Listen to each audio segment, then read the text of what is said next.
महाराष्ट्राच्या राजकारणातील दोषी असे महाराष्ट्र राज्याचे उपमुख्यमंत्री तथा अर्थमंत्री माननीय नामदार अजितदादा पवार यांचा आंदोलन आहे. सर्वांनी जोरदार तालीमध्ये अजितदादांचे स्वागत करायचे. सन्माननीय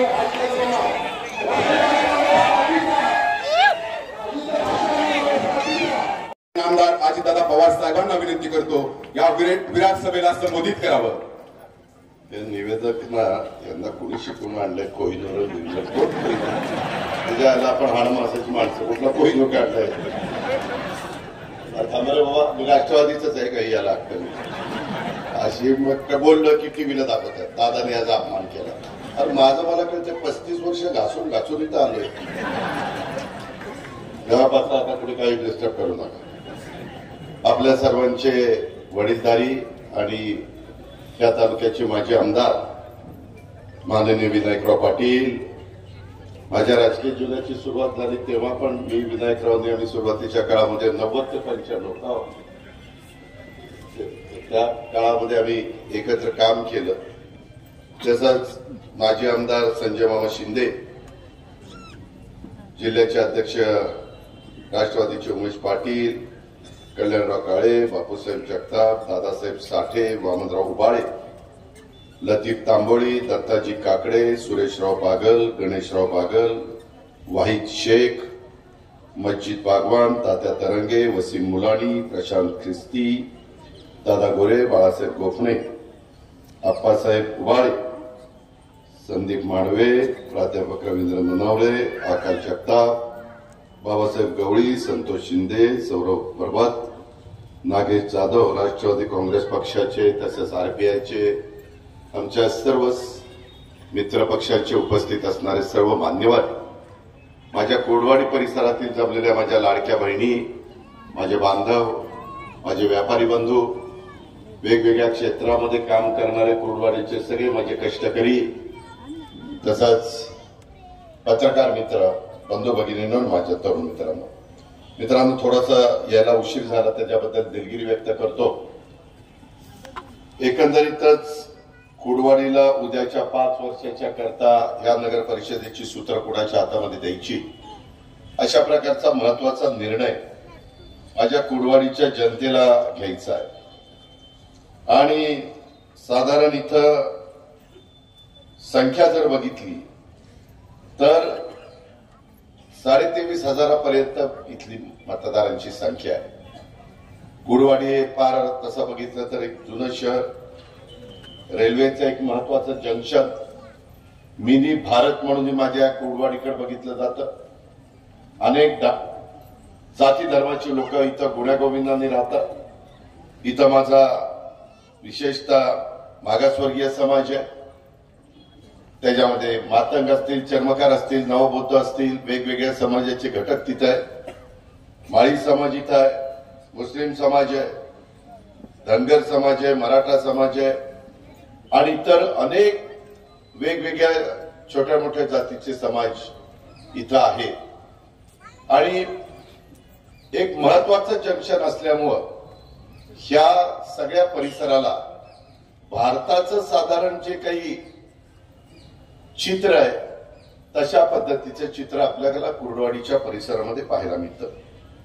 मित्रांनो, आज खरं तर ह्या माझ्या शहराला एक वेगळ्या प्रकारचं महत्व आहे. कारण सोलापूर जिल्ह्यातलं एक अतिशय महत्वाचं शहर म्हणून आपण बघतो. कारण रेल्वे आणि औद्योगिक दृष्टीनं देखील या शहराला एक ऐतिहासिक अशा प्रकारचा वारसा हा लाभलेला आहे. मध्य महाराष्ट्राला जोडणारा हा महत्वाचा दळणवळण मार्ग असल्यामुळं व्यापार असेल, उद्योग असेल, रोजगार निर्मिती येथे मोठ्या संधी त्या ठिकाणी आहेत. डिझेल लोको शेड आपल्या कुडवाडीच्या परिसरामध्ये, रेल्वे वर्कशॉप आहे आपल्या इथं, तसंच विविध औद्योगिक उपक्रमामुळे कुडवाडी शहराला राज्याच्या प्रगतीमध्ये तुम्ही नेहमी मोठा वाटा उचलता. आणि आज या शहराच्या विकासाचा नवीन अध्याय सुरू करण्याची वेळ आलेली आहे. एक तर मधल्या 2017ला निवडणुका झाल्या, त्याच्यानंतर आता 2025 संपत असताना निवडणुका येत आहेत. 9 वर्ष झाली, 4 वर्ष कार्यकर्ते थांबले. माझ्या लाडक्या बहिणी थांबल्या. इतरांनाही वाटतं ना, आम्हाला जसं वाटतं कोण खासदार व्हावं, आमदार व्हावं, मंत्री व्हावं, उपमुख्यमंत्री व्हावं, राज्यमंत्री व्हावं, वेगवेगळी पदं आम्हाला त्या ठिकाणी मिळावीशी वाटतात. त्यावेळेस आमच्या करता काम करणारा हाडाचा जो कार्यकर्ता आहे, वेगवेगळ्या राजकीय पक्षाचा असेल, त्यालाही तिथं मान सन्मान मिळाला पाहिजे ना. तोही तिथं तयार झाला पाहिजे ना. नगरपालिकेमध्ये, जिल्हा परिषदेमध्ये, तालुका पंचायतीमध्ये, महानगरपालिकेमध्ये तो जर चांगल्या कामाची चुणूक दाखवली तर त्याच्यातच उद्याचा आमदार तयार होतो.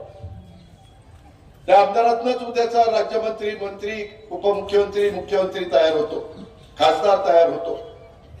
आणि म्हणून सत्तेचं विकेंद्रीकरण करण्याच्या करता स्वर्गीय यशवंतराव चव्हाण साहेबांनी 1962ला स्थानिक स्वराज्य संस्थांची स्थापना केली. आणि आम्ही नंतरच्या काळामध्ये महिलांना मान सन्मान प्रतिष्ठा प्राप्त करून देण्याच्या करता 50% जागेवर आता महिलांना आम्ही उमेदवारी देतो किंवा आरक्षण देतो. इथं तर आता संजय मामांनी पण सांगितलं, साधारण 21 उमेदवार आहेत. त्याच्यामध्ये आरपीआय आहेत, त्याच्यामध्ये राष्ट्रवादी काँग्रेस पक्ष आहे, आरपीआय आमची युती आहे, एनडीए मध्ये आम्ही देश पातळीवर एकत्र आहोत, त्याच्यामध्ये राज्यामध्ये आम्ही महायुतीमध्ये एकत्रपणे काम करतो. रामदास आठवले साहेबांचं नेतृत्व देश पातळीवर काम करत आहे. पण हे काम करत असताना खालच्या पण कार्यकर्त्याला वाटतं ना की मी आठवले साहेबांच्या करता काम करतोय, मला पण तालुका पंचायतीचं किंवा जिल्हा परिषद किंवा माझी नगर परिषदेचं तिकीट मिळालं पाहिजे. आणि आपल्यालाही घटनेचे शिल्पकार डॉक्टर बाबासाहेब आंबेडकरांनी कालच आपण संविधान दिन साजरा केला. देशातल्या 140 कोटी जनतेने तो संविधान दिन साजरा केला. तुमच्या माझ्या देशाला जगातलं सर्वोत्कृष्ट अशा प्रकारचं संविधान देण्याचं काम घटनेचे शिल्पकार डॉक्टर बाबासाहेब आंबेडकरांनी केलं. त्यांना मी विनम्र अशा प्रकारचं अभिवादन करतो. आणि त्या संविधानामुळं आणि आपल्या बाबासाहेबांनी दिलेल्या घटनेमुळं आज सर्व जाती धर्माची लोक माझ्या भारतामध्ये, महाराष्ट्रामध्ये, कुंडवाडीमध्ये, माढ्यामध्ये गुण्या गोविंदांनी त्या ठिकाणी राहतात. त्याला गालबोट लागता कामा नये. माणुसकी हा माझा तुमचा धर्म असला पाहिजे, माणुसकी तुमची माझी जात असली पाहिजे आणि त्याच्यातून आपल्याला पुढे जायचंय. म्हणून मी महाराष्ट्रामध्ये फिरत असताना सातत्याने सांगतो की बाबांनो, शिवशाहू फुले आंबेडकरांच्या विचारधारेनेच तुमचं माझं भलं होणार आहे. त्याच्याशिवाय आपल्याला पर्याय नाही, त्याच्याशिवाय आपल्याला तरणोपाय नाही. याही गोष्टीचं नोंद माझ्या कुंडवाडीकरांनी घेतली पाहिजे. माग संजय मामा शिंदे तुमचे आमदार होते, त्यावेळेस मी पण सरकारमध्ये होतो. काय विकासाला मदत करता येईल ती विकासाला मदत करण्याचा मी प्रयत्न केला. मित्रांनो, तुम्ही मला अनेक वर्ष ओळखतात, माझ्या लाडक्या बहिणी ओळखतात. मधल्या काळामध्ये मी त्यांच्याकरता महायुतीच्या सरकारच्या माध्यमातून आम्ही योजना आणली. त्या योजनेचं स्वागत सांध्यापासून बांध्यापर्यंत सगळ्या माझ्या मायमाऊलींनी केलं, माझ्या लाडक्या बहिणींनी केलं. त्यांना कधी अशा प्रकारची मदत मिळत नव्हती, अशा प्रकारचा मान सन्मान मिळत नव्हता. ते काम आम्ही करून दाखवलं. त्याच्याबद्दल आमच्यावर आरोप झाले की बंद करतील, असं करतील, ते तसं करतील. आमचं म्हणणं एवढंच आहे, जी आमच्या महिलेला खरोखरीच त्या गोष्टीची गरज आहे त्या महिलेला मिळालं पाहिजे. म्हणून आम्ही केवायसी वगैरे केलेलं आहे.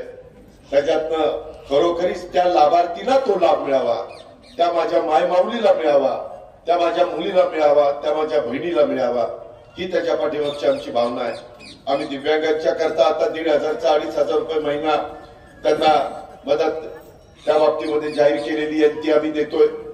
तिथेही आम्ही त्याच्यामध्ये डायरेक्ट त्यांच्या अकाउंटला डीबीटी करतोय. कारण मधल्या काळात संजय गांधी निराधारमध्ये खूप वेगवेगळ्या पद्धतीनं काही चुका झाल्या. शेवटी हा समाजाचा पैसा आहे, जनतेचा पैसा आहे, तो सत्कारणी लागला पाहिजे. त्याच्यामध्ये चुका होता कामा नये. विश्वस्त म्हणून आम्ही सगळेजण काम करतोय. आम्ही देखील काही त्याचे मालक नाहीयेत. मालक तुम्ही लोक आहात. कुणाला तिथं बसवायचं आणि कुणाला बाजूला करायचं हा अधिकार तुमच्या हातामध्ये, तुमच्या बटनामध्ये, आणि तो तुम्ही वेळोवेळी त्या ठिकाणी वापरत आलेला आहे. ही गोष्ट सगळ्यांना आपल्याला मान्यच करावी लागेल. आज जे काही 21 उमेदवार दिलेले त्याच्यामध्ये खरं तर 11 महिला पाहिजे होत्या आणि 10 पुरुष पाहिजे होते, पण आम्ही 13 महिला दिलेल्या आहेत आणि 8 पुरुष दिलेले. म्हणजे इथं देखील महिला 2 जास्त, ज्याचा उल्लेख मला वाटतं संजय मामाने आपल्या भाषणामध्ये केला. इथं पण आम्ही 2 महिला, जसा प्रभाग क्रमांक अ मध्ये मंजुश्री अनिल उगाडे आणि भाग्यश्री श्रीकांत पाटील 5 अ आणि 5 ब दोन्हीकडे आम्ही महिला दिल्या. तीच गोष्ट आम्ही प्रभाग 9 मध्ये केली. प्रतिभा श्रीकांत शेंडगे आणि प्रतिभा सागर गोफणे, प्रतीक्षा श्रीकांत शेंडगे नाही, प्रतिभा श्रीकांत शेंडगे आणि प्रतीक्षा सागर गोफणे अशा 2 बहिणींना आम्ही तिथं उमेदवारी देण्याचं काम केलंय. बाकीच्या सगळीकडे 1 पुरुष 1 महिला, 1 पुरुष 1 महिला, नव्या दमाच्या नव्या विचारांच्या पण संधी दिल्या. जवळपास त्यामध्ये 19, 18 अधिक 1 आपल्या सुरेखाताई गोरे पण तशा नव्याच आहेत ना. 19 जणांना आम्ही नव्यांना संधी दिलेली आहे. काही अनुभवी असावे लागतात म्हणून 2 माजी नगरसेवकांना पण आम्ही तिथं संधी दिलेली आहे. आणि आता अलीकडच्या काळामध्ये निवडणुका झाल्यानंतर त्यांना प्रशिक्षण देणं, त्यांना माहिती देणं, कशी नगरपालिका चालवायची, कामं कशी करून घ्यायची, टीपीसी मधनं निधी कसा आणायचा, जिल्हा वार्षिक योजनेतनं, आमदार आपल्या राज्य सरकारकडनं निधी कसा आणायचा, आपल्या केंद्र सरकारकडनं निधी कसा आणायचा, सीएसआर. अलीकडच्या काळामध्ये सीएसआर मध्ये देखील मोठे मोठे उद्योगपती ज्यांचे नफे मोठे असतात त्यांना 2% सीएसआर खर्च करावा लागतो. त्याच्यातनं आपल्याला निधी कसा आणायचा हे आपण करू शकतो. ते मी तुमचा सोलापूर जिल्हा आहे, माझा पुणे जिल्हा आहे. तुम्ही जर उजनीच्या पलीकडे बारामतीमध्ये आला, तुमचे काही पाहुणेरावळे बारामतीमध्ये असतील, त्याच्यामध्ये आमचे व्यापारी प्रतिनिधी म्हणून माझ्या बारामतीची लेक वृषाली महेश गांधी त्या प्रभाग क्रमांक 8 ब मध्ये उभे आहेत. त्याही माझ्या बारामतीच्याच आहेत. आता त्या कुडवाडीला आलेले आहेत.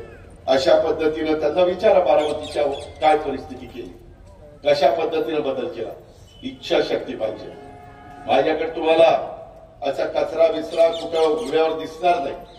दिसला तर मी स्वतः त्याच्यात लक्ष घालतो, झाडं लावतो, डिवायडर स्वच्छ करतो, सगळ्या जाती धर्माला घरकुलाचे कार्यक्रम कसे राबवता येतील हा प्रयत्न मी करतो. त्याच्यातून मुस्लिम समाजाच्या करता शादीखाना याची गरज असते.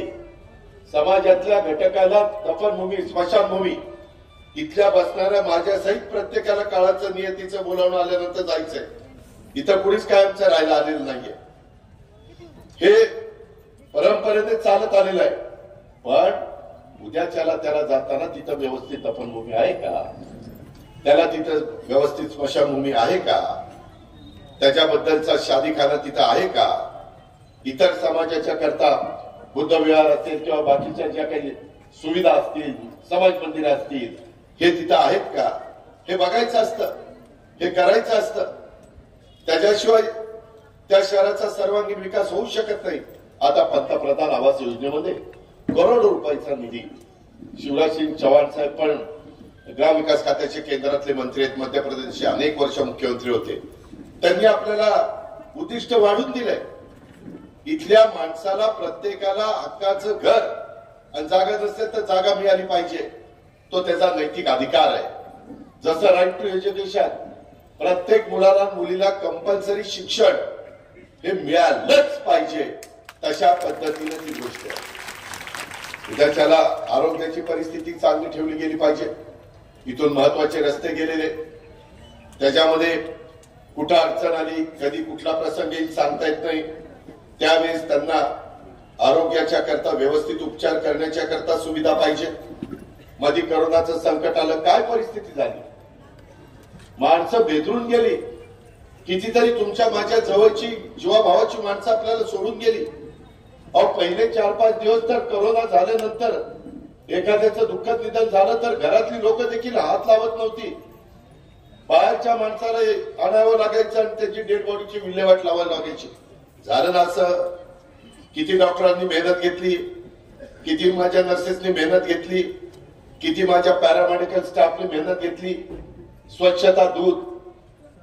आम्हाला फोन यायचे, आम्ही त्यावेळेस सरकारमध्ये होतो, की दादा आमच्याकडं रेमडेसिवीर पाठवा, दादा आमच्याकडे अँब्युलन्स पाठवा, व्हेंटिलेटर कमी पडले व्हेंटिलेटर पाठवा, ऑक्सिजन कमी पडले. पहिल्यांदाच लोकांना कळलं की काहीतरी ऑक्सिजन लागतो, कमी झाला तर माणसाला ऑक्सिजन द्यावा लागतो.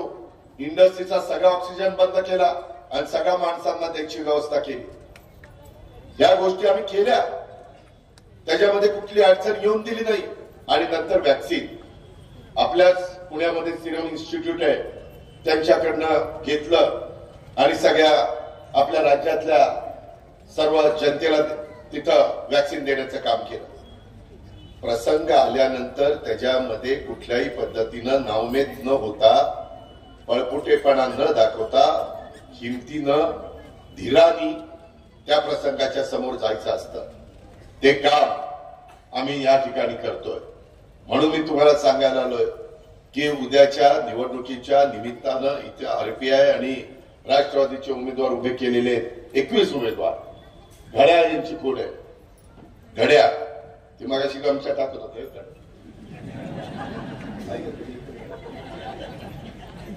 काल ते बघतच नाही माझं घड्याळ. मित्रांनो, हे घड्याळ लक्षात ठेवा. मी तुम्हाला मागे संजय मामा आमदार असताना मी मदत केली, परंतु त्याच्यातली काही मदत व्यवस्थित खर्च झाली नाही. आम्ही बारामतीमध्ये पहाटे 6ला उठतो, 6ला, आणि वेगवेगळी कामं चाललेली असतात, ती कामं जाऊन बघतो. आम्ही आळस करत नाही की मी उपमुख्यमंत्री, मी कशाला जायचं 6ला उठून. कोण मला विचारणार आहे 10ला उठलो तरी? पण मला राहत नाही, कारण समाजाचं भलं आपण केलं पाहिजे.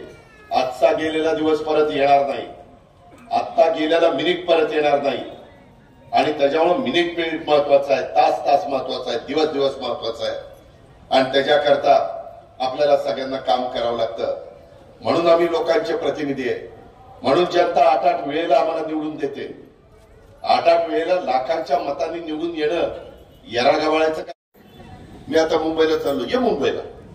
अरे काम करणं, कुठं मुंबईला बोलवतो? त्याची ऐपत असते तर कशाला मुंबईला ती गेलं? तिथं त्याला सांग ना, हो नाही. आता 2 वकिलांना आणलं होतं उमेशने. मी त्यांना म्हणलं, हो का, मी आचारसंहिता संपेपर्यंत मुंबईला जाणार नाही, मुंबईला गेल्यावर तुमचं काम करतो. झाला, कारण मला वेळच नाही. मी 2 तारखेला मुंबईला, त्यावेळेस त्यांचं काम मार्गी लावतो, संपला विषय. त्याचाही तोही मोकळा झाला, मी पण मोकळा झालो. पण काही नुसती लय वंगाळ सवय असते. काय नुसतं माणसाला झुलवत ठेवायचं किंवा त्याला सांगायचं गाडी कर, चल आपण दादाला भेटायला. काम ज्याचं त्याला गाडी करायला लावायची. हॉटेलला थांब, हॉटेलला जेवायला जेवणार. नंतर तिथं मुक्काम करायला लागला मुंबईला. अरे आज रात्री दादा भेटला नाही, आज मुक्काम करू, बिल दे. झालं ती निम्मा अर्धा कारच होऊन जातो. खेळपाट्यावाली वाट लावतोय. अशा पद्धतीने करता कामा नये. म्हणून मी म्हणतो की स्पष्ट बोला, खरं बोला. लोकांना त्रास होईल असं त्या ठिकाणी वागू नका. आणि मी या पद्धतीनं मुश्ताक अंतोयांना पण मौलाना आझाद महामंडळाचं त्या ठिकाणी अध्यक्ष केलेलं आहे. अल्पसंख्याक विभागाला निधी देतोय, अवकाफला निधी देतोय. आमच्याच माणिकराव कोकट यांच्याकडे ते खातं आहे. त्या पद्धतीने मुस्लिम समाजाचे आपण प्रश्न सोडू शकतो. त्याच्यामध्ये आपले दत्तामावा भरणे ओबीसी आहेत, धनगर समाजाचे, सगळ्या कृषी राज्याच्या कृषी खात्याची जबाबदारी दत्तामावावर दिली. आदिती तटकरे आमची ओबीसी महिला आहे, तिला मी महिला बाल कल्याण, महिलांचं आणि बालकांचं कल्याण करण्याचं खातं दिलेलं आहे. त्यामध्ये आम्ही तिला मदत करतोय. भुजबळ साहेब हे तर नेतेच आहेत आपल्या सगळ्यांचे, ते तिथं आहेत. अशा अनेकांना आपण संधी देण्याचं काम करत असतो. आदिवासी समाजाचे आमचा नरहरी जिरवाळ, ते दिंडोरीचा आहे, त्यांना आपण संधी त्या ठिकाणी दिलेली आहे. या प्रकारे आमचा राष्ट्रवादी काँग्रेस पक्ष बाबांनो काम करतो. माझी तुम्हाला विनंती आहे की कुर्डवाडी शहरामध्ये मगाशी गाडीत पण मला मामा सांगत होता, संजय मामा, की या शहराच्या सर्वांगीण विकासाच्या करता इथल्या पायाभूत सुविधांचा दर्जा वाढवण्याची गरज आहे. आणि आमचं राष्ट्रवादी काँग्रेस आरपीआयचं हेच प्राधान्य राहणार आहे. शहरातील रस्ते असतील, शहरातलं ड्रेनेज व्यवस्था असेल, शहराचा पाणी पुरवठा प्रकल्प असेल, सांडपाण्याचं व्यवस्थापन. बऱ्याच शहरांमध्ये सांडपाणी असंच सोडून देतात आणि त्याच्यातनं दुर्गंधी सुटते, घाणीचं साम्राज्य निर्माण होतं. ते होता कामा नये मित्रांनो. त्याच्यातनं स्वच्छता ठेवली पाहिजे. डासांचा प्रादुर्भाव कमी केल्यानंतर माझ्या मुलांचं, मुलींचं, लाडक्या बहिणींचं, बांधवांचं आरोग्य चांगलं राहू शकतं. त्याच्यामध्ये सक्षम एकंदरीत करण्याच्या करता नवीन आराखडे आपल्याला तयार करावे लागतील. शहरातील सर्व प्रभागामध्ये दर्जेदार रस्ते, एलईडी स्ट्रीट लाईट, स्मार्ट वर्गीकरण, स्वच्छता व्यवस्था आणि शहरातील हिरवळ वाढवण्याच्या करता काही उद्यानं ते आपल्याला करावे लागतील. त्याच्यामध्ये मुक्त व्यायामशाळा, सामुदायिक सुविधा या उभारण्यावर आपल्याला भर द्यावा लागेल. आधुनिक सुविधांचं युक्त असं स्मार्ट कुडवाडी हे आपल्याला त्या ठिकाणी करावं लागेल. कुडवाडीमध्ये नवीन औद्योगिक गुंतवणूक आणण्याच्या करता MSME उद्योगांना प्रोत्साहन द्यावं लागेल. तर इथल्या तरुणांच्या हाताला काम मिळेल, तर माझ्या कर्तृत्वान मुलींच्या हाताला त्या ठिकाणी काम मिळेल. आणि हे मोठं ध्येय आहे. शहरात तंत्रज्ञान प्रशिक्षण केंद्र, कौशल्य विकास संस्था आणि महिला आणि बालकांच्या करता विशेष आरोग्य सुविधा या आपल्याला द्याव्या लागतील. मित्रांनो, आता जग फार बदललंय. लाडक्या बहिणींनो, आता कृत्रिम बुद्धिमत्ता आलेली आहे. त्याच्यामध्ये तुम्ही जे काम करता, आता शेतीमध्ये पण एआयचा वापर केला जातो. आम्ही आमच्या बारामतीच्या भागात केलाय. ज्याचा 70 टन ऊसाचं उत्पन्न निघत होतो तो 100 टन काढायला लागलाय.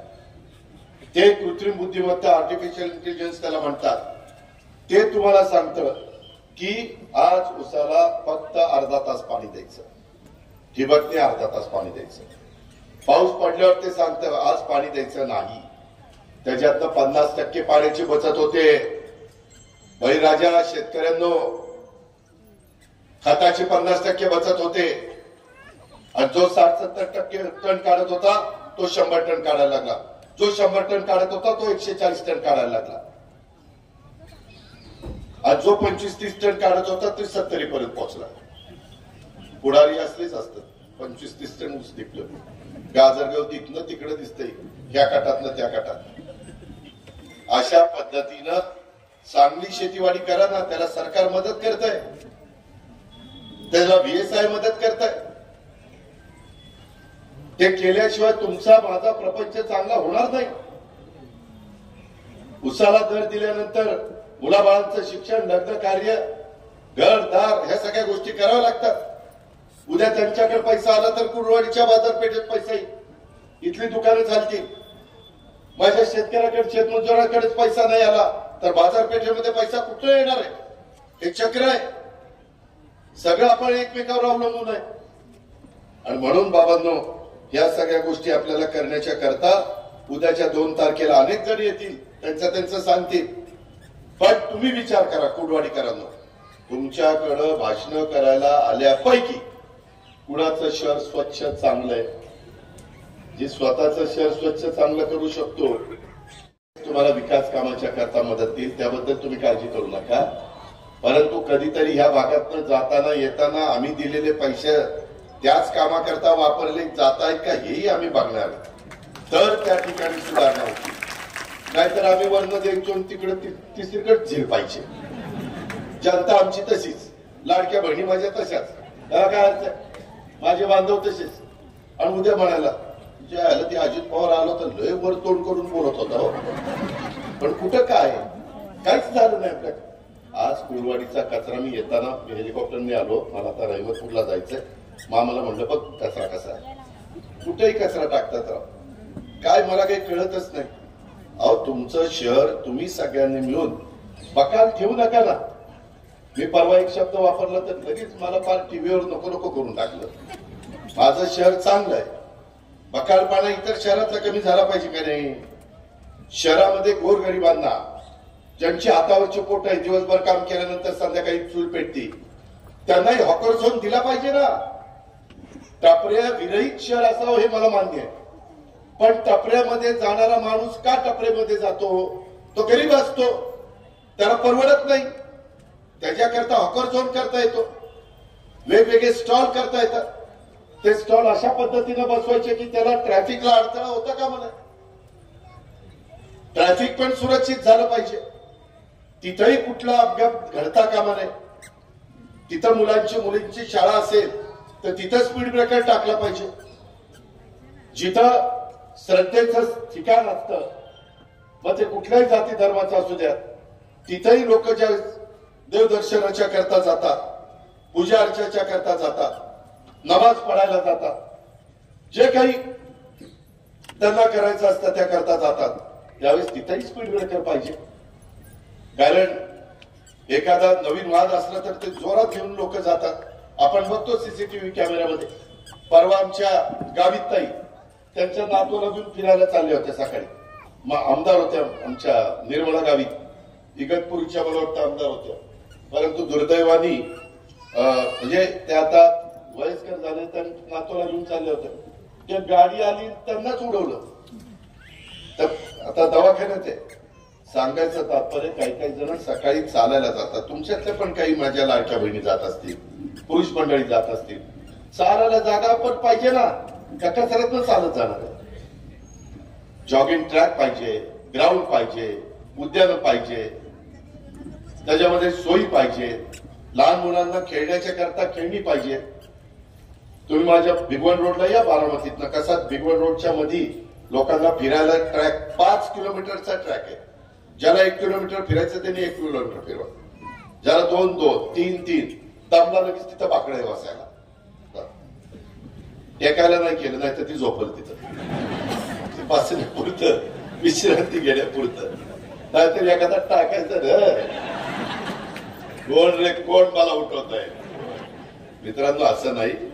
इतक्या समाज असतात, एवढे वेगवेगळे स्वभाव असतात, काही विकृत असतात.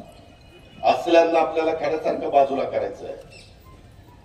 त्याच्यामध्ये सगळ्यांना तिथं सारखा न्याय मिळाला पाहिजे, भेदभाव झाला नाही पाहिजे. ही माझ्या जवळचा म्हणून त्याला वेगळी ट्रीटमेंट आणि तो विरोधक म्हणून त्याला वेगळी ट्रीटमेंट, हे त्या ठिकाणी चालणार नाही.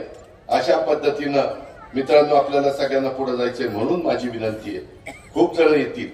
मी माझं मंत्रिमंडळ करताना मला जेवढ्या जागा आल्या, मी सगळ्या समाजाला प्रतिनिधित्व द्यायचा प्रयत्न केला. मला 10 जागा आल्या आणि एक विधिमंडळातली आली 11वी जागा. मी त्याच्यामध्ये अण्णा बनसोडेला पण कॅबिनेट मिनिस्टरचा दर्जा दिला. तो माझ्या अण्णा बनसोडे तर कुडवाडीकरांनो माझ्या पिंपरी चिंचवडमध्ये मला 92 साली 91 साली खासदार केलेलं होतं. आणि तिथं मी गेलो पहिल्यांदा खासदार म्हणून. माझ्या एरियात होतं ते. पानपट्टीच्या दुकानामध्ये पानपट्टी विकणारा अण्णा बनसोडे, त्याला नंतर आम्ही नगरसेवक केलं, स्टँडिंग कमिटीचं चेअरमन केलं, नवबौद्ध समाजाचा आहे. आणि नंतर आम्ही त्याला आता आमदार झाल्यावर विधानसभेचं उपाध्यक्ष केलं. साध्या साध्या माणसाला राष्ट्रवादी काँग्रेस पक्ष तळागाळातनं वर संधी देऊ शकतो. RR पाटील एक बैलाची कोणती जिल्हा परिषदेचा सदस्य होता, उपमुख्यमंत्री पदापर्यंत त्याला पवार साहेबांच्यामुळे, राष्ट्रवादी काँग्रेसमुळे आम्ही सगळ्यांनी तिथपर्यंत नेलं. कुणाची मक्तेदारी नाहीये.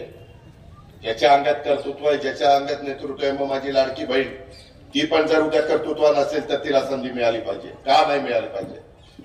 तो तिचा अधिकार आहे, बाबासाहेब आंबेडकरांनी दिला आहे. या पद्धतीनं मित्रांनो आपल्याला पुढे जायचंय. म्हणून मी पण त्याच्यामध्ये आमचे मंत्रिमंडळ करत असताना हसन मुश्रीफांना तिथं मंत्री केलेलं आहे.